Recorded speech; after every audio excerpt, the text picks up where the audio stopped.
GeM cinemas நேயர்கள் அனைவருக்கும் வணக்கம். நான் உங்கள் விஜே பிலால். இன்னைக்கு வந்து ஒரு விஷயம் வந்து பரபரப்பாக போயிட்டு இருக்கு. என்ன அப்படின்னு பார்த்தீங்கன்னா, கௌரி கிஷன் அப்படிங்கிற அவங்க யாருன்னு நம்ம எல்லாத்துக்குமே தெரிஞ்சிருக்கும். மாஸ்டர் படத்தில் கூட வருவாங்கல்ல, அதை சொன்னால் எல்லாத்துக்குமே தெரியும். இதை விட இன்னொன்று நல்லா யார் சொன்னா அப்படி தெரியும்னு பார்த்தீங்கன்னா, 96 படத்தில் நம்ம சின்ன வயசு கேரக்டராக வருவாங்களா த்ரிஷா மேம்க்கு. ஸோ அவங்க தான்.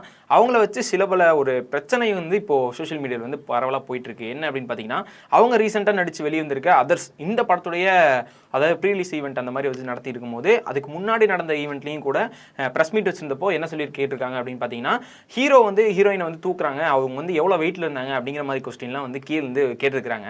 இது வந்து அவங்களுக்கு அப்போ வந்து அதை கேட்டுட்டு அடுத்து நடந்தக்கூடிய இப்போ நடந்த ரீசெண்டாக நடந்த அந்த படத்துடைய ஈவெண்ட்லேயே வந்துட்டு நீங்கள் தானே கேட்டீங்க, நீங்கள் எப்படி இந்த கொஸ்டினை பார்த்து என்னை வந்து கேட்கலாம், இது வந்து என்ன ஒரு பாடி ஷேமிங் பண்ணுற மாதிரியான கொஸ்டின் அப்படின்னு சொல்லி அவங்க திரும்பி கேட்க ஆரம்பிச்சிருக்காங்க. அதுக்கு அவர் திரும்ப கோவப்பட்டு நான் இது கேட்டது கரெக்டு தான், இது கேட்டதில் என்ன தப்பு இருக்குது, காலங்காலமாக வந்து இந்த மாதிரி கொஸ்டின்ஸ்லாம் வந்து குஷ்பு மேம் இந்த மாதிரிலாம் எல்லாமே வந்துட்டே இருக்கிறது தான், நீங்கள் என்ன இதுக்கு வந்து ஓவராக பேசுகிறீங்க அப்படிங்கிற மாதிரி அவர் திருப்பி பேச ஆரம்பிச்சிருக்காரு.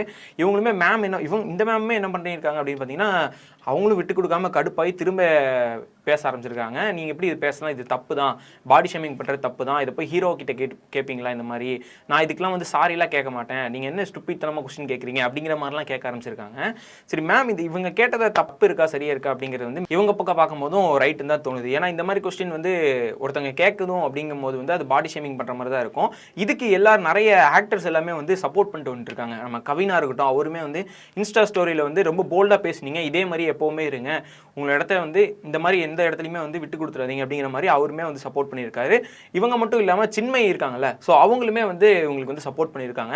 பேச வேண்டிய இடத்துல கரெக்டாக பேசிடணும், இந்த மாதிரி போல்டாக பேசுங்க, இதே மாதிரி இருங்க அப்படின்னு சொல்லி அவங்களோட ட்விட்டர் பக்கத்தில் வந்து இவங்களோட சப்போர்ட்டை வந்து தெரிவிச்சிருக்காங்க. ஸோ இது மட்டும் இல்லாமல் இன்னும் நிறைய பிரபலங்கள் எல்லாருமே வந்து இந்த மேம்க்கு வந்து சப்போர்ட் தெரிவிச்சிருக்காங்க. ஸோ இந்த விஷயத்தை பற்றி நீங்கள் என்ன நினைக்கிறீங்க அப்படிங்கிறது எல்லாமே கீழே வந்து கமெண்ட்ஸை சொல்லுங்கள்.